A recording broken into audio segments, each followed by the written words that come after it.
0 for 2. All right. Welcome to the Left Wing. I am John Cooper, not TJ Whitehead, who usually says this part. No. I am replacing him, Yeah. who he is currently working, providing housing access to people in rural. I always forget what state he lives in, one of the Midwestern states. But replacing me is our wonderful recurring guest, Natalie Bensavenga. Natalie, how are you doing today? You know, first you don't know each other's birthdays, and now you don't know what state he lives in. This is a wild time to be alive, guys. Natalie, we live in a real state. We live in Pennsylvania. Everyone knows where that is. He lives somewhere in the middle. In that middle area of the country, you know, not to be an elitist liberal, coastal liberal elite here, but I'm completely forgetting where he lives. We're actually going to see each other for the first time. In real life. Where are you going to be meeting? At my wedding in California. Oh my gosh, that's a good place to meet. Yes, so cool. We were talking. We're like, well, I probably talked to TJ more than most people in my life at this point. Sure. And I was just like, it would be weird if, you know, it becomes what we want it to be. We're doing this full time, and we look back and it's like, it's weird you weren't at my wedding, bro. Yeah, no kidding. I mean, and just in general, you know, I mean, I think it's neat when you can form a bond with somebody doing this kind of work, even if you don't get to be with them in person. There is a real friendship here between you guys, and I think that's really nice to celebrate that and to get to experience, you know, meeting in person. How cool. Yeah, and hopefully, you know, we continue to develop that bond. So when I get married again, you can be exactly. I'll wait for the second wedding. Yeah. All right. Well, anyway, that was our little banter. This is the Q&A show. So if you guys in the comments right now have any questions for us, definitely shoot them out there. We have a couple things that we'll talk about until then, but we are always happy to answer your questions on our Tuesday show. Zeke says bromance like JD and Turk or Sean and Gus. What's JD and Turk? What's that from? Sean and Gus I know is Psych. Don't look at me. Okay, all right. No. Zeke, let us know what JD and Turk is from. I'll probably be embarrassed I don't know it.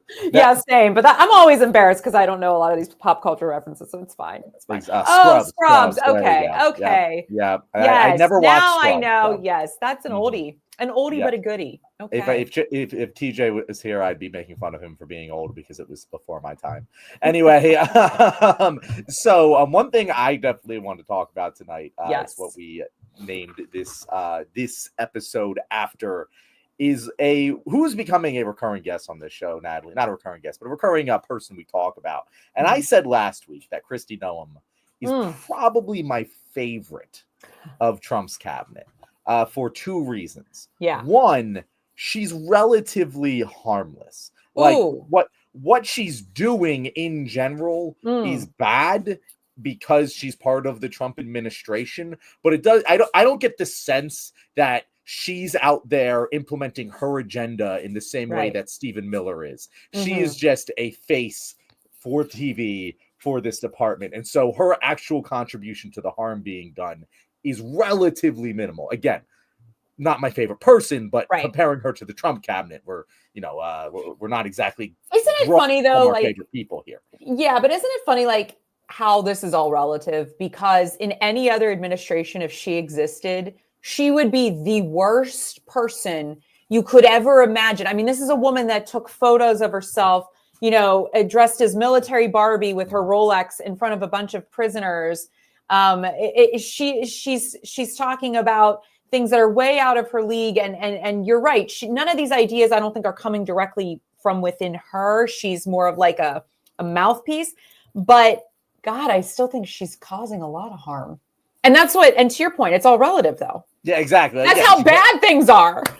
and that's why I want to bring up this clip today, because like this clip isn't necessarily like, this is not her harm that she's causing, but this clip of her talking today before Congress, being asked a very simple question: what is habeas corpus? And she cannot answer the question, and not in the way, and this is the difference, where we showed a clip like last week where she was intentionally not answering a question. Yeah, that was wild. This is even worse because she answers the question just incorrectly. Yeah, totally she does wrong. Not know what it means. Never looked it up. This would have been. I'll play the clip first, and then I'll give my comment. Let it speak for itself. We'll place this up here, guys. All right. Constitutional right that. So, Secretary Noem, what is habeas corpus? Well, habeas corpus is a constitutional right that the president has to be able to remove people from this country and suspend their right let me stop you, ma'am. Suspend their Habeas right corpus, excuse me, that's incorrect. President Habeas Lincoln corpus, used it. Excuse me. Mhm. Habeas corpus is the legal principle Mhm. that requires that the government provide a public reason for detaining and imprisoning people. If not for that protection, the government could simply arrest people, including American citizens, and hold them indefinitely for no reason. Habeas corpus is the foundational right that separates free societies like America from police states like North Korea. As a senator from the live free or die state, this matters a lot to me and my constituents and to all Americans. So, Secretary Noem, do you support the core protection that habeas corpus provides, that the government must provide a public reason in order to detain and imprison someone? Yeah, I support habeas corpus. I also recognize that the president of the United States has the authority under the Constitution to decide if it should be suspended or not. It has never Let us be clear, though, it has never been done. It has never been done without approval of Congress. Even Abraham Lincoln got retroactive approval from Congress. I love it. So, yeah, I love it. That is, if that love how had happened, imagine, Natalie, if that happened under the Obama administration. I know. Like, imagine if any of this. It's not. So I'm not even saying like any of this, right? Like obviously, but like specifically, if a Obama official, a secretary in his cabinet, was unable to tell you what habeas corpus was, it would have been. You would still remember it to this day. It would have been 100%. In the news cycle forever. It would have been dragged up constantly because it's that dumb. Like, again, this is one of those things that, you know, you're a Republican, you're a conservative, you want to talk differences in policy, you want to talk, like, have a substantive debate over things. I'm always here for that. But how can you stand by this? How can you stand by the Secretary of Homeland Security not knowing middle school civics lessons? Like, this is the basic stuff. And again, it's not like she's intentionally lying and being misleading, which, you know, is wrong in general, but we understand politicians do that and they speak political speak. No, she literally didn't know. This is Uzbekistan, you know, and that's right. Uzbekistan is a thing I remember. It wasn't even from a cabinet official. That was just something said on a campaign trail and it destroyed his campaign. This is going to be gone tomorrow. People are going to forget about this tomorrow. And that is how insane this world has become. But you know what, John, I think the reason that it is going to be gone tomorrow is I don't think a lot of people know what it is. Like that you actually have to, I'm serious. I know we're laughing, but I truly think a lot of people, to your point, middle school civics, they don't have middle school civics anymore. Okay. So I think the idea that not knowing that someone has to be brought to court, like you can't just like kidnap people because the government doesn't like you and hide you and say, oh yeah, we got him. Like you have to physically show this person because that's what they were getting at. And I wish they would have said it even more plainly that like, this is what separates us from a dictatorship because we have to produce a body, habeas corpus. Like it's about the body, the physical body having to be in court. This isn't hyperbolic, right? So the idea that she didn't know that is disturbing. But I think what's more disturbing is the fact that there's going to be a lot of people right now. They're going to be experts that are going to say they're experts on this topic, probably on a lot of Facebook pages right now, and claiming that they know about this when they don't know anything about it. And apparently no one knows how to use Google or just like look words up anymore because she could have literally, even if she didn't know, okay, why didn't she Google it?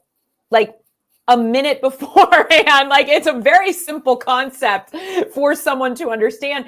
And so what concerns me more than just her is the fact that this has really brought to light how little people in general know about our system of checks and balances, our system of how the courts work, and what rights you have. I mean, people are going to be debating whether this is, good or not that we have habeas corpus. Like, what are we doing here? Okay. So to me, it just once again is highlighting the ignorance, the willful ignorance, and the reality that he has appointed so many completely unqualified people for his administration. And she is just a symptom of a much larger issue. And it really did freak me out the way that she sat there. She's so arrogant too. It's just this haughtiness, and it is something to watch for sure. But yeah, that was a wild situation to me. And wild. That's why she's one of my favorites, Natalie. I know. Like I never know. This is a woman who could at any moment confess to the murder of a puppy. Like you have no idea what's going to come out of her mouth. No, not in the way where it's like RFK, where it's like, there's going to be some like wild shit. I don't even want to have to like research after this. Like that. Like, It's just like crazy, like dumb stuff. It's the basic. You never know what's going to happen, but it's going to be must-watch TV. And that's kind of what Donald Trump has set up his cabinet to be. There are multiple TV hosts in this for a reason. His cabinet is a propaganda arm more so than it is a functional government body. And if you disagree with me, like, come on. Like, are you really telling me that Kristi Noem was picked for her expertise in Homeland Security? She doesn't know what habeas corpus is. There's no way you can argue she's the most not even qualified person for the position, a qualified person for the position. Yes, and I mean, like you said, you see it over and over and over from one administration pick to the next. But to your point, what it really does is take attention off the fact that people are disappearing off the streets, right? They are sending people to concentration camps in other parts of the world, or they're trying to. They are defying court orders to bring those people back. They are destroying the economy with the tariffs, and they are creating, destruction with our overseas neighbors, like taking, a golden plane from Qatar. I mean, all of these things that I just rattled off have all happened in a very small amount of time. And the fact that you can't keep up with the news cycle is the point, because back to what we were saying earlier, if Obama, if Biden, if anybody but Trump really did even one of these outrageous things, it would be anything we could talk about and everything we could talk about for months. But because we're literally drinking from a fire hose of insanity, you can't keep up with the level of harm. And so the things that they really don't want you to know, like they're working on cutting Medicaid as we speak in the shadows. It is just astounding. And because we live in a capitalist clickbait society, people are going to pay more attention to Kristi Noem because she's kind of pretty and she's dumb as hell, and that's going to drive clicks as opposed to what they don't want you to pay attention to. It's a really dangerous mix. And it is amazing how quickly we've fallen, and not just our credit rating, right? It's only been, a couple months. And Natalie, what we're just talking about, I'm going to say something controversial here. Ooh. But on a Tuesday? Okay. Democrats should do that too, Natalie. Yes. Like, I don't understand why they never tried it. Maybe they just can't. Maybe they're just worse at it than Donald Trump. I don't know. But we saw it work incredibly effectively under the first Trump administration. Trump was able to utilize his domination of the attention economy to not only win the Republican nomination in 2016 out of nowhere, but then win the general against who ostensibly was the Democrats' greatest soldier, and then dominated the attention economy for 4 years, barely lost an election against Joe Biden in the middle of a global pandemic when everyone was really pissed off. And honestly, Natalie, I think the only reason he lost was because of higher voter turnout because of the pandemic. Yeah. And Democrats looked at that and they said, what people really want is a return to normalcy. We want a nice, quiet president who's kind of in the background and no one really pays attention to. But what they don't understand is that when you do that, anything that the Republicans can turn into a story becomes the story. They continue to dominate the attention economy for all of Biden's 4 years because Biden couldn't do it. Democrats couldn't do it. And I don't see them really learning this lesson incredibly well. Some of them are, like the regulars, your AOCs, your Bernies, they know how to do it. Up in New York right now, we have a socialist running for mayor who is he's went from 0 to potentially going to take out Cuomo just by winning the attention economy. And it is a very important political skill set. And I see all the time Democrats who defend the Biden administration go, hey, we don't, or like, how dare you suggest that we copy Trump and lie all the time and do all this? I'm like, no, I'm not saying lie. Right. I'm saying flood the zone and control the media. Control the media, manipulate them. Propaganda is good. Propaganda is your friend. Do it. It's only bad if it's a lie. It's only bad if it's for bad reasons. You need to manipulate people. That's part of a democratic society.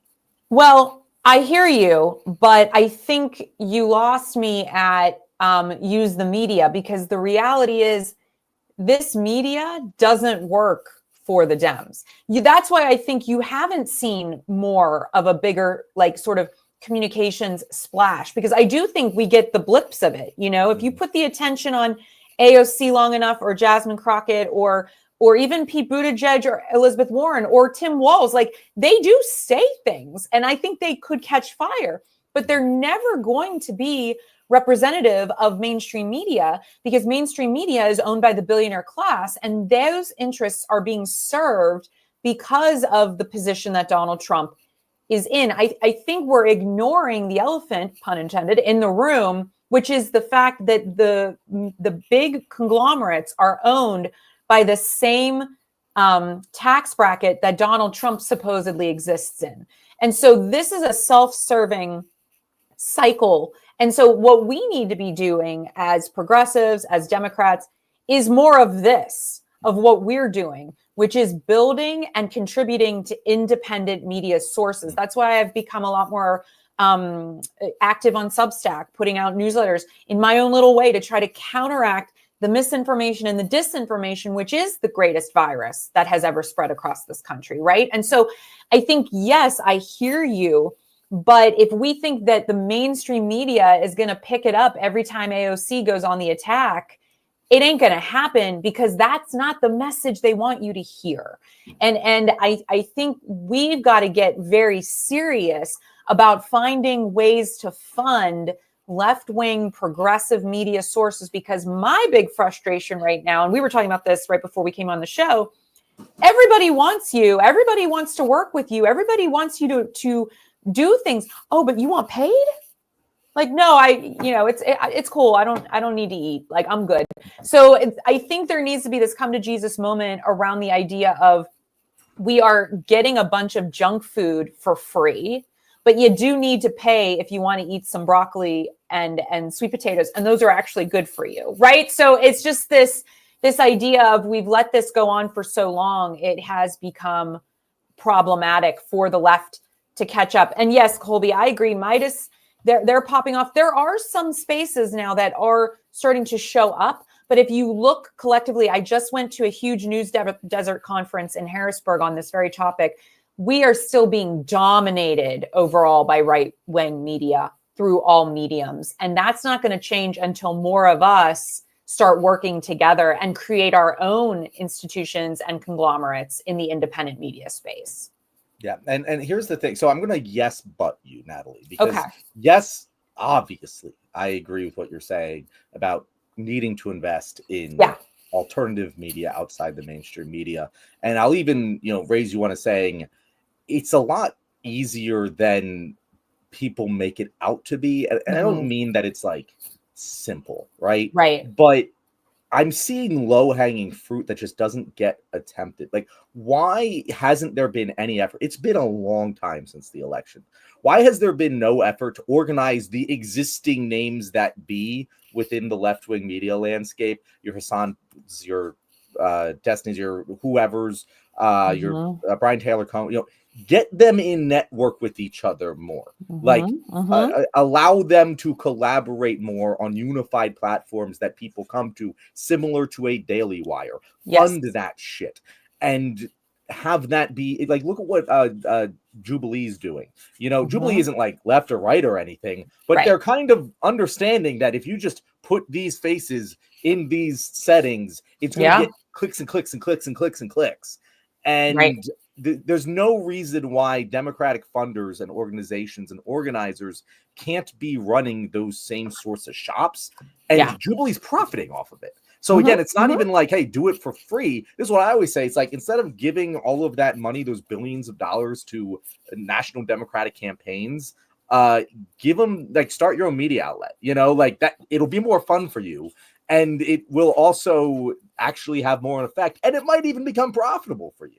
And the other side of that is, you don't really need to pay the big names millions of dollars. Like, they already got the money. There's so many of us who would quit our jobs for a pittance to do this full time. And we just can't do it full time because we got bills to pay. If you just gave us subsistence fucking income, we would do that. And we would do it gleefully. The problem is the control. The problem that, and this is where the butt comes in.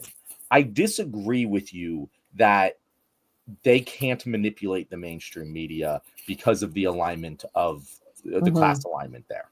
Because Donald Trump, while he is part of that class, was not a friend of that class when he was coming up. In 2016, the powers that be, the interests of capital aligned against him. The GOP establishment, the Dem establishment, all of the establishment politicians and the people bankrolling them were anti-Donald Trump in 2015, 2016, until he became the president of the United States. And yet he still manipulated the hell out of the media because he just gets eyeballs. He gets eyeballs. And the media can't ignore that. And I'm not saying like AOC has that ability, because I don't think she quite does. But there needs to be a more concerted effort into capturing 24/7 attention on a level that has not been attempted so far, or at least not been successfully implemented by Democrats. Because they can do it. No. And I agree. I agree to the extent that they don't have yet the firebrand, but I think that takes time to build. And I think that there are people that could spark that way forward. But here's what I will say, and I'm going to push back again, because you have to remember the industry was very different 10-ish years ago. Okay.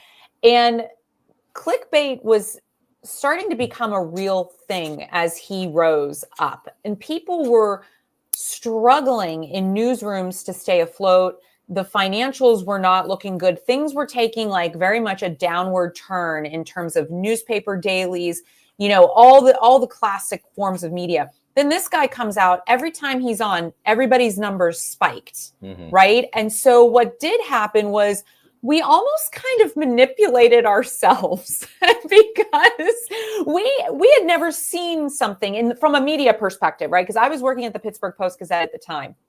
We had never really seen anything like this from a political space before come on the scene. And every time his name was mentioned, it was like top 5 story of the day, top 5, because people were interested in the chaos because it was popcorn. It was junk food. But people at that point, I still think, were willing to eat their vegetables. We've gotten to a point now where everything has become junk food. And I don't even know if the same strategy of, the clickbait's working, because the ad dollars have not come back since COVID. So the whole industry has once again changed in the last 5 years in terms of how people are monetizing it. So to your point, and to bring us full circle, I do think this is an opportunity for the Democrats to find a way forward and to forge a way forward here with disrupting media once again. Like, I think some of these big players should be on spaces like Substack putting out their own newsletters. Like, I would like to see more of them doing things where they're putting out a daily about the issues happening. I think they should have a press conference every single morning outside the Capitol steps and talk about what Donald Trump's team, what his administration has done that is harming your bottom line every single day. The consistency of messaging is what is lacking. And I will tell you this too, when I was working at the radio station leading up to this election, and I was interviewing a lot of big players at national level, and including Governor Walz, I got to interview him. The communications from the Democratic teams on the ground, John, it was the most embarrassing, atrocious thing. The left hand had no idea what the right hand was doing. None of these comms teams were talking. You had a system in complete disarray, and what they needed and what they need is someone to give a central message. Like, these are the 3 talking points. All of you use them. Just use them. 3 points. Stick with them, because that's what Trump and his team did really well, was they just hammered the same narratives over and over and over, to the point where if you were arguing with a relative about something completely different, they would say something, well, Biden's, Sleepy Joe. Like, what? Like, we were talking about, the price of eggs or whatever. So it was the repetitive messaging, and the Democrats have not figured out what are their 3 talking points. Do you know? I don't know. That's part of it too. So, we can speculate on that. And again, I'm not necessarily the person who should be coming up with that, but I could, you know, and but I'm saying, do you know them? Like, because I don't think we have a cohesive message on the left. And that's one of the problems. So one of the problems is that it can't come, as much as you just said we need a single unifying message, and I agree with that. The problem is that if that single unifying message comes from Democratic establishment through their focus groups, through their think tanks, it ain't going to work. Right. Just because we can smell that. I talk about this on the show all the time. Americans aren't necessarily great at critical thinking. They're not great at doing their own research and assessing different data sources. They're not necessarily good at any of that. But what Americans are really good at is detecting bullshit. Americans are incredibly attuned because we are constantly surrounded by corporate PR speak at work, dealing with insurance, dealing with whatever. We are surrounded by bullshit corporate talk, and we can sense it from a mile away. We can smell it coming. And what Donald Trump and the Republicans have done a very good job of is they've inverted the messaging apparatus. They don't take their messaging orders from top down. They allow the Ben Shapiro's, the Matt Walsh's, the people at the bottom of the ecosystem, and obviously they're not at the bottom, but like I know what you mean in terms of messaging. They let them stir the pot. They take their stirring stick and they stir the pot of online social media, and they find out what sticks. And then Donald Trump repeats it. And then that gets picked up by national media. Yep. And it works. It's a very good and branding testing strategy. And I don't necessarily know how intentional that was from like Donald Trump or whatever, but they have gotten themselves into this successful strategy, and it can be replicated on the Democrat side. The problem is they don't want to give up control, because they give up control. You saw at the debate, they had the dogs and cats thing. That was a story that got started 24 hours before that. And I was sitting there being like, I bet he's going to bring up the dogs and cats thing, because he did, because he's captured by the audience.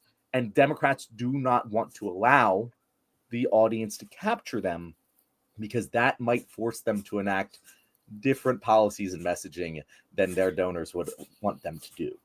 Yes, 100% agree with all of that. I would add, though, to your point of this idea of authenticity, going back to during the election cycle when Tim Walz said, those guys are weird or something, when he brought up the weird comment about the Republicans.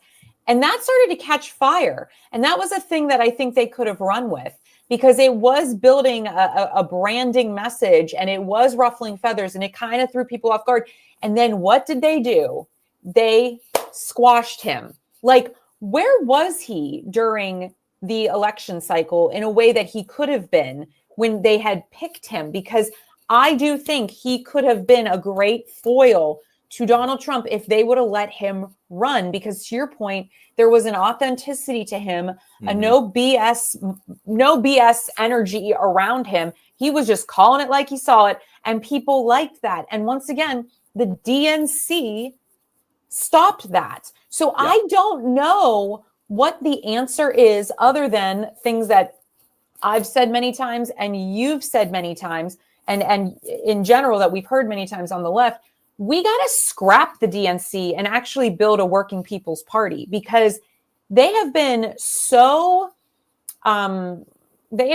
corrupted. That's not really the word I'm looking for, but they've just been taken over by their own hubris at this point. They're kind of a useless entity. And to me, they're causing a lot more harm than good. I mean, the fact that Cory Booker does his little performative 25-hour speech and then goes and votes for a Republican member today, it was like, not just a Republican, Natalie. The Kushner. Yes, excuse me. I was trying to grab it in my brain as it was coming back, but it's like, and you can tell us more because I saw it on your threads earlier. But to me, it was like, that's wild, because this is why nobody trusts the Democrats within their own party, because this is all performative and it comes off very doublespeak, and everyone should have a problem with that, no matter what side of the aisle you're on. Period. But share with a little bit of that story, because it is interesting. Yes, and before I do, I just want to mention this is our Q&A show. So if you have any questions, definitely send them to us in the comments. Just to highlight a couple things here before I answer that question, Natalie. Colby said the New York Times released an article today urging mega donors to do exactly what we just said. So hopefully it happens. If any mega donors are out there listening right now, I can give you a few suggestions who to give your millions to. Natalie, I wasn't even thinking of you, but you would be a great person. I thought you were talking about the two of us, so I was just getting ready. I was. And also, so Hugh Jass, I said TJ lives in Indiana. Thank you, Hugh Jass. Hugh Jass is one of our favorites. He's always coming through. Whenever I'm totally telling TJ that you didn't know. No, guys, nobody tell TJ. I bet you he's not going to watch this. Maybe he'll make me eat my words. We'll see. But it's funny because I usually can answer that question correctly, but like it was like, oh God. We're just kidding. And then there was one other comment from Colby here I wanted to address. Colby asked, favorite former president who can't be held accountable because of cancer. Oh man. Oh God, that's another whole thing. I will say, before we get to Cory Booker, I did want to mention that the cancer thing with Biden. Oh, we can talk about it. I have thoughts. Okay, yeah. Well, let's talk about that then, since Colby asked about it, and then we'll swing back to Cory Booker, unless we have any other questions. I like it. Comments. But yeah. So, the way I feel about it is kind of one of those, if you don't have anything nice to say, don't say anything at all situations for me. Like, I'm not going to sit here and be like, haha, Joe Biden got cancer, even though he's not a man I have well wishes for. It's just, I don't think spitting on the grave is a necessary thing to do, but like, he deserves it. Like I saw some people being like, oh, how dare like leftists not just say like, oh, well, we're sorry that you did this. I'm like, well, if I believe that he aided a genocide, which I do, why the hell would I give him well wishes or care that he's dying? Like, again, like if you applied this to any other war criminal throughout history, you wouldn't be like, oh, Hitler killed himself. You know, you'd be very upset about that. And maybe it's not correct to compare him to Hitler, but still, like, he's in that area of war criminal where it's like, yeah, no, I'm not going to be sad that he's dying. Right. And also, maybe the fact that he's dying is kind of a hint that he should have never ran in the fucking first place. Just another little piece of confirmation. There it is. I hear you. I have my own personal feelings on him as a human being. I think he's a complicated person. I don't agree with many of the things that he did, and I do think he aided in one of the worst genocides we'll ever see in our lifetime. Full stop. So yet, no, you're not wrong. Oh God. But in terms of what struck me, I didn't have that kind of a visceral feeling, around it. What struck me about it was the fact that he's at stage 5, right? Which is as bad as it can really get. I mean, it's definitely spread at this point in all of these things. And I have a really hard time believing that they didn't know. And I have a really hard time believing that he has the best healthcare access in the world, right? He has supposedly the best doctors in the world. And I know I read some stuff that after 70, they don't do PSA tests, which are the levels of hormones to detect if you have prostate cancer in the blood.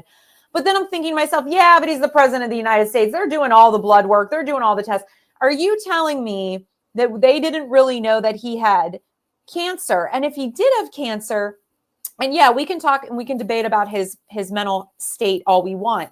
But let's say he was getting treatments done. You know, there could have been brain fog from chemo. There could have been all kinds of things that could have created some of these scenes that we were seeing. And once again, I'm totally speculating. I'm not his doctor. I have no idea. All I'm saying is, knowing what we do know now, which is that he has a very aggressive stage of cancer in his body, knowing that his son died from cancer, knowing that he lost his wife and his other son, I believe,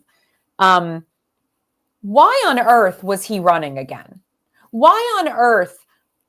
You can't tell me that less than a year ago, they didn't know something was really wrong. I don't believe that. I believe that we were lied to about his health and fitness on multiple levels over the past couple of years, that had he been honest with himself and had he been honest with the American people, he would have said, I am unwell.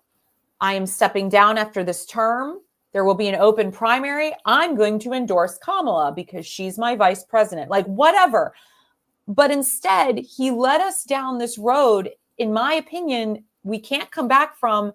And that is unforgivable to me. I feel as though he lied and manipulated, and maybe it wasn't just him. Maybe it was his whole team. I'm not, I'm using him as a sort of a catch-all here. Once again, this is why no one trusts the DNC, because you can't tell me that something wasn't going on up until before a week ago. Are you kidding me? So he would have been president. Let's say he won, and now this would be happening. Are you kidding me? Like, they were willing to do that for what? So we couldn't have a primary? So we couldn't have an open primary and perhaps, God forbid, run somebody that's from, a different generation that might understand what is going on in this moment? Are you kidding me? That's where I get really worked up about it. Yeah, no, it's so like with the cancer thing, and as you said, like I'm not a doctor, I can't speculate. Yeah, I'm totally speculating here. Where there's smoke. It just seems there's clearly smoke, right? Yeah, and here's the thing: even then, even if this is a thing that was covered up, I actually don't worry too much about it because, again, maybe it doesn't actually affect anything. I'm way more worried about the covering up of his obvious cognitive decline than I am covering up a cancer diagnosis. Yeah, but we had the right to know that. If he was running with cancer, I'm sorry. I would not want a presidential candidate that could die mid-term from cancer. That's why they're supposed to disclose their health records. Yes. Give me a break. They never do. No. And when they covered up Reagan's Alzheimer's, they covered up all the issues JFK Jr. or JFK Sr. dealt with. Like, give me a break. Yeah, and Donald Trump has the same like height and weight dimension as AJ Brown. Like it's or I forget exactly what they were, but like he has the height and weight of a professional athlete. Right. Like that's the right. Totally won his senior golf course tournament multiple years in a row. Okay. But like here's the thing, Natalie, like I actually believe that at the very least he didn't know he had cancer. And it's concerning that it's possible that they just didn't tell him he had cancer. But like the reason I actually am slightly on the side of at least he didn't know he had cancer is if I'm going to drop out of the race. Yeah. And I know I'm holding the I have cancer bomb and I can drop it at any time. That would be the moment to drop the I have cancer bomb of, guys, I'm dropping out of the race because I have cancer. It would have reduced speculation of like incompetence or whatever. Like, it would have been the right answer to drop it at that time. And so that's why I say I don't think he knew. But again, it doesn't matter because of what you said. It's not the cancer thing. It's not anything. And I see a lot of people saying, oh, well, we have Trump in office right now. We have to move on. I'm like, first of all, that's not how this works. I would not be talking about Joe Biden still if the members of the Democratic Party who covered up his decline and led us directly to having Donald Trump in office weren't still in power, denying the fact that they covered it up. But they are. And every time I hear someone say, oh, well, yeah, Joe Biden, he was totally competent and he should have won. Just America was stupid. It's like, get the fuck out of here. I don't trust you when you give me that bullshit. I know. As you said, Tim Walz is the only Democrat so far I've heard come out and say, we done fucked up. I know. Up. And he took accountability, and he's the last person in the world who needed to take accountability. That's right. He did it anyway because he is a damn good leader, and that's why he's got my vote right now. As much as policy wise, there's other people who like I align with more. He seems like a leader of men to me because he's the only one who has stood up and taken accountability, or even acted like there is a reason to do so. Well, and that's what the Democratic Party is missing in my opinion. 100%. And I'll add to that because I also agree with you. He would have my vote as well. And the reason being, and I will tell you, the interview I did with him, he was phenomenal. Like, I wish they would have let him speak from the heart more. He's so smart, but he's so compassionate and just gets right to the heart of an issue. He's a good connector. But what really drove it home for me was his common sense approach, which was he was being interviewed. It was a couple months ago on MSNBC or one of the major outlets. And he said, the Democrats are never going to win another election unless we deliver on something like universal health care. He's like, we'll never win another election. And it was like, yes, he gets it. We want to see actual policy that is going to improve the lives of the many and not just the privileged few. He got it. And I was just like, oh, damn, he just sunk his own ship because the DNC is never going to let him run. They're never going to let him run now. He'll watch. He'll somehow disappear, and the Cory Bookers of the party will become, the central focus. And this is why we need to get rid of this party altogether. Just get rid of it. It's useless. Who does it work for? Not Natalie, us. imagine if Obama had passed universal health care instead of Obamacare. If he had accomplished that.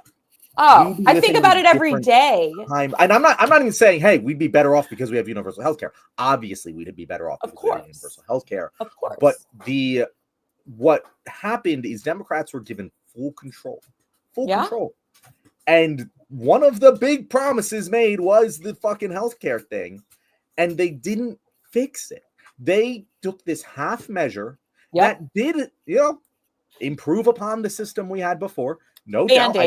I don't want to go back to pre-ACA days. No. But it didn't deliver the promise. It didn't deliver what people wanted. It didn't actually make people's lives better enough for us to go, damn, they did this for me. That's what has been missing from the Democratic Party, even though they have done good things. And I will say, Joe Biden actually, even against my better judgment, I cannot deny the fact that we had a better recovery from COVID than any other of our peer nations. Period. And that is because, in large part, due to Biden economic policy. But no one fucking understood that because no one knew what it was and they couldn't message it appropriately. No. And so, again, people don't see the tangible impact that the government has in their lives. They become nihilistic about it and they go, well, who gives a shit? We're just going to go to the funny guy, the guy that feels like they're working for us. And that's Donald Trump.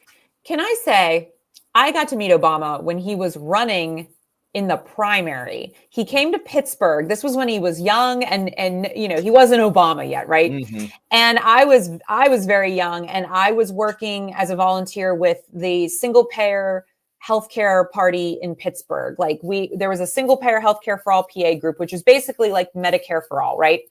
So I've been at this Medicare for all universal healthcare thing now for over 20 years. And I remember I got to hear him speak. And this was why I voted for him, because he got up there and he talked and he used the words single payer healthcare. And I was like, I've never heard this from a candidate in my life. This guy is amazing. I believe him. And then Okay, we fast forward through the primary. He gets the nomination, and I'm like, oh yeah, I can't wait to hear him talk. And then I hear him talk during the primary. He had already started using public option language. And I thought, damn, but I'm young, right? Very young and very naive. And I'm like, okay. I get it. You know, he's got to make all these concessions. There's all of this, you know, pushback from pharmaceuticals and big pharma and big box healthcare and, you know, all these other Democrats. They're really worried about even saying the word Medicare for all because it's socialist and it's the climate. Okay, talks about public option. Then he gets into office. I never heard him say it again. Then it quickly became the ACA, which became Obamacare, that he barely got through the House. So I think part of this isn't just electing a Democratic leader, because we've done that. And I think Obama could have been a better one had he had a better Democratic Congress. But I think we forget how many Democrats in name only have been and still are in power. I mean, I look at the guy from West Virginia, and his name's escaping me right now. And you couldn't get any more Republican, but he was a technical Democrat, right? Thank you. And so to me, this isn't just about picking a president every 4 years, which is what the Democrats like to do. It's about doing what the Republicans are doing and work from the ground up, from the local elections up. I mean, John, we just both voted today in our local elections here in Pennsylvania. That's it. I got my sticker somewhere around here too. And it's just, it's cool, right? Because this is what's going to shape the actual policy that's going to most always directly impact you. And yet these are the elections that Democrats participate the least in. Mm-hmm. So not only do we need to be worrying about messaging at the national level, but how do we pick progressive Democrats at the grassroots local level, at the state house, right? In the state Senate. That matters too. And I think sometimes we forget that, because yes, he technically had the Democrats' support in Congress, but did he really? When a lot of his own party were not there yet. And here we are. So I'm not discounting, you know, I'm not discounting what he could have done, but I do, having watched him from the beginning, I do think he really did want certain things to happen. And that place just eats your soul away from you, unfortunately, once you get to DC, if you're not careful. So a couple things. I mean, that's something TJ says all the time. Like, he's like, I can't imagine, you know, I might think I might do better than these guys, but they all go in and they all get changed. There must be a reason for that, you know? Yeah. So that is a true thing. However, this is our Q&A show. So if anyone has any questions in the last 13 minutes, please let us know in the comments below. But also, I think I wrote a TikTok and I never made it because I was like, it's the nuance isn't going to get through here. But the TikTok was basically along the lines of Democrats need to do exactly what Trump is doing by just going out and doing whatever they can to accomplish what they believe is going to better people's lives. Now, Donald Trump isn't doing that. Let me be clear. Donald Trump is doing whatever will improve his life, right? And keep him out of jail. And so what the nuance I knew would be lost, and I just didn't want to deal with the shitstorm, is the tactics Trump is using. Now, I'm not saying completely break the rule of law, but everything within the most outer limits of what the law allows you to do should be on the table if your goal is to make Americans' lives better. I don't give a shit what the focus groups say. I don't give a shit what your donors say. I want you to have a vision for how to improve America's lives and executed with dogged determination, never taking no for an answer. That's what I want. I again, there's a million different ways to get there. But the person who figures that out and does it and succeeds. TJ's here. TJ is in the building. TJ, as I said, I was just playing the audience. I wanted to see if anyone knew where you lived. So I was going to see if we could get any, audience participation in, to create a little storyline. I obviously knew you lived in Indiana, TJ. I didn't forget that at all. Zeke, lies. Anyway, that's what I want.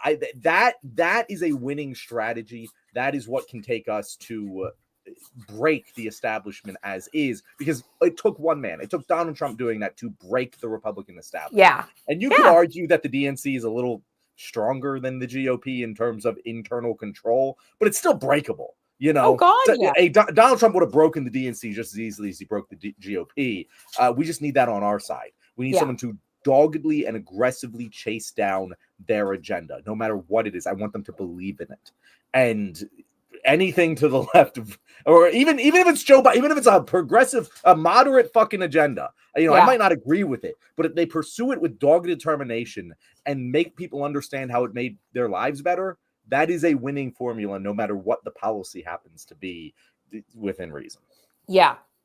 No, I mean, I hear you. I just think at this point, it's going to take more than a firebrand. Like, I think we are so beyond just a Democratic version of Donald Trump. I think we need a complete overhaul of the party from the ground up. And yes, these sparks, like I keep saying, the Jasmine Crockett's, who I actually think she's a bigger personality than any of them. And if they were smart, they'd let her run, like let her breathe fire, because she's good at it and she's so smart. She's a lawyer. Like, she's just, you can just see her in her element there. And do I agree with everything that she says? No, but I appreciate the level of conviction in which she says things and how she is not afraid of bullies. And I think that is the way also forward in terms of messaging, is we need people that are willing to stand up to Donald Trump's messaging. And you have to be strong to do that in your conviction and also in your delivery. And also, I also don't want to hear people parroting his rhetoric back. Acknowledge it, but then what are we doing? And I think, John, this is where the Democrats have fallen down before as well, is they love to just play off of him. But once again, like Tim Walz said, unless we're willing to pass universal health care, we're not going to get elected again. Where are the policies and how can we build upon that in terms of messaging, right? So I do think there needs to be an acknowledgement in how we're going to go about this, but centering people, going back to what we were talking about with Cory Booker earlier, who just voted for Kushner. Like, to me, that ain't the way forward. I don't care how many 25-hour speeches you give. At the end of the day, you're still a snake in the grass as far as I'm concerned. And I'm not here for it. I'm just not here for it. Why are any of the Democrats conceding to a centimeter with these people? I would be voting against their lunch order, right? Like anything that the Republicans want, I would say, hard no from me. Yeah. Like, I don't care what it is. I don't care what it is. And I think that this waffling, because we've seen Fetterman do it too, I'm not sure who it's benefiting. Who is it benefiting? It's showing weakness. It's showing weakness instead of showing our teeth. And I'm sick of it. I'm sick of it. I've said it before, and I'll say it again, and I'll say it again and again and again and again until the Democrats fucking listen, Natalie. You cannot call Republicans fascists and then not act like they're fascists. Thank you. If you do anything in support, like, Natalie, this is what they did. They said, hey guys, Trump, he's Hitler. He's Hitler, right? Mm-hmm. And then they went, Hitler nominated Marco Rubio for Secretary of State. I'm going to agree with Hitler. What the fuck? Like, I don't understand how you can do that. That doesn't make any sense. And what that says, Americans aren't necessarily going to understand whatever your argument is for doing that, because again, they're probably not going to hear it, but what they're going to see is you acting like it's business as usual. Bingo. And they saw you call him Hitler, and then they saw you acting like it's business as usual, so they went, oh, that's another exaggerated lie from the politicians that we can just ignore. And that is not how it fucking works. That's if you're going to do that, which again, they should, because he's not literally Hitler, but he's a fascist, and he's going in all of those same directions as Hitler was in the 1930s. If you do that, you can't be then voting for your buddy, fucking Booker, fucking Senator Booker. No, dude. You cannot be voting for your buddy. No. Because you just can't. You can't, even if you think it's the right thing to do, you just can't fucking do it. You can't do it. You know, and again, it's not the right thing to do. This guy's a convicted criminal. But like, even if you did think it's the right thing to do, you should just oppose it based on principle. The same way the McConnell Republicans did to the Democrats for years. I swear to God, there was more tenacity in Republican opposition to Obama and Biden than I have seen from the Democrats with Donald Trump right now. And you know what? I understand why people are like, oh, the Democrats are more extreme, because the Republicans behave as if the Democrats are more extreme, whereas the Democrats behave as if there's just another standard Republican in Congress. And that is what people feel when they listen to this. The people who don't pay that much attention, do not quite understand everything that's going on, but they kind of glimpse the vibes. That's what they're getting. And that's a losing message. Not only is it a losing message, but it really does set the stage for normalizing the erosion of our democracy and accelerating that erosion.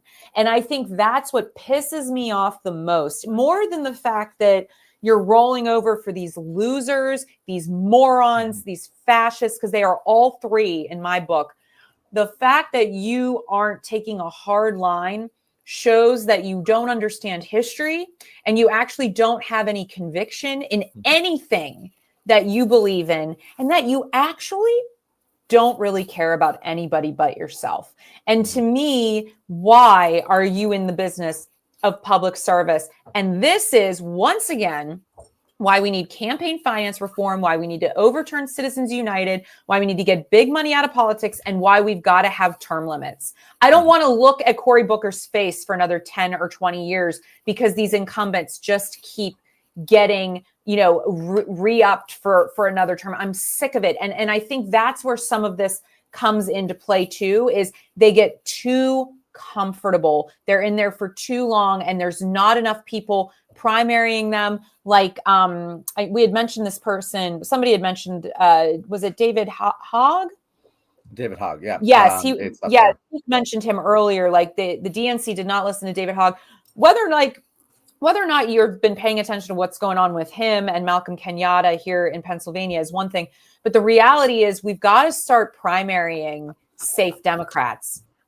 We've got to move away from, they've got a safe seat. Well, what does it matter if they're voting with their fascist friends across the aisle? Then they're not Democrats, and I don't want them there. So I think we've got to get a little more aggressive of putting in the people that we want to see change. And that's only going to happen if, once again, we use these media spaces to agitate and aggravate and get people paying attention to what's happening. So it's a full circle. By the way, if you guys want to do that on the local level, and you don't, and it takes a lot of research, right? Like to understand who the people are is a very easy way to cheat. And that's just find your local progressive organizing networks. They're not that hard to find. Go look them up. Go find them. I mean, maybe if you're in some small rural area, they are. But if you're living in any sort of decently sized city, they're there. And they'll tell you who to fucking vote for. Go to the Working Families Party. They'll tell you who to vote for. Go to these different organizations and just write them in. Show up at election day, write them in. If enough people do that, and it doesn't take that many, massive change can be made along the margins that sweeps up through the entire country. That's right. Speaking of other candidates, I did want to mention Colby brought up a person whose last name I haven't memorized and how to pronounce yet. But have you heard about her, Natalie? I have not, and now I'm going to look her up for sure. So she's actually one Colby. Of us. She's primarily influencer. Oh, yes. I do know this. I the name connection didn't work for me. Yes, which is very exciting. Yep. But go ahead and continue. And so she's not just an influencer, right? Like she's not just one of us. She got into influencing via organizing. Like she's an organizer. Yeah. And so she's running her own campaign. And the things that she's doing are so cool. So first of all, Colby says that she's primarying her district incumbent Dem, which she was doing until that Dem decided to drop out, which is one of the sleaziest fucking things. She challenged this safe incumbent Dem. He was very old. And he didn't decide to announce he wasn't seeking re-election until after she jumped into the race, because she was going to obliterate him. And the Dem establishment did not want. And I apologize, guys, if you hear my dog squeaking her toy right now. She got it. I didn't know what that was. And I was like, I'm going to be polite and pretend I don't hear it. I can't take it from her. She's very difficult, so I apologize for this. My bad for leaving it out. Keeping it real. I love it. Anyway, she announced she's going to run, and then he dropped out because they wanted to open up more challengers to stop her. Like they didn't want this to become a movement like the Tea Party, where they are taking seats from Democrats. So they just dropped out of the race, right? And it's smart on their part, but it just shows the levels of collusion. They could get all the fucking old people to drop out if they wanted to. They just do not. And the other things that she's doing, she's literally offering resources and how to, like, she's putting out anyone who wants to join her race and compete against her. She will set them up with staff. She will give them resources on how to fill out the paperwork that they need to become a candidate. She has educational resources for anyone who wants to run against her. And she's encouraging competition. And I'm like, that's how you fucking win. That makes me want to get behind you. That makes me feel like you're confident in your ability to win. This idea that politicians, as risk-averse politicians have had, that they need to eliminate all the competition, it turns them into fucking losers. They may win, but they do not have a competitive spirit in their fucking heart. And you know what? Say what you will about Donald Trump, but he's a motherfucking competitor. Yeah. You see it bleed through every single thing he does. And that's the things that the Democrats can copy and learn from. Again, not the fucking hurting people bullshit, right? But the belief in yourself, the competitive spirit, and the just tenacity to do what you think is best and be authentic as you do it. That is what needs to be copied. That's what Kat's doing. I believe in her. That's what Zorhan's doing in New York City. There are small elections all over the country this year that, if they go the right way, will give me the first glimmer of a hope I've had in a long time. And it's going to be very exciting to watch play out. I love it. And I'm here for it. We need a change of guard. And I can't wait to see what develops. And even, sometimes it's not even the moon, it's the finger pointing at the moon. Just knowing that people are taking up this cause and wanting to do it, it will attract more people to want to take it up and want to do it. And that's what we need, once again, is that groundswell and that organic energy that only comes from the people, which is exactly why the DNC needs to go, because they are not of us. Exactly. And Hugh says her last name is Abu Ghazala. Abu Ghazala. It's pretty. It's really pretty. Abu Ghazala. If I have to try several times to pronounce your name when it's spelled out phonetically, just cut me some slack. Just let me get used to it, okay? But thank you, Hugh. Hugh, I would like to hire you to follow me around during my work day to just feed me the information that I do not know. You're very good at it. God love you.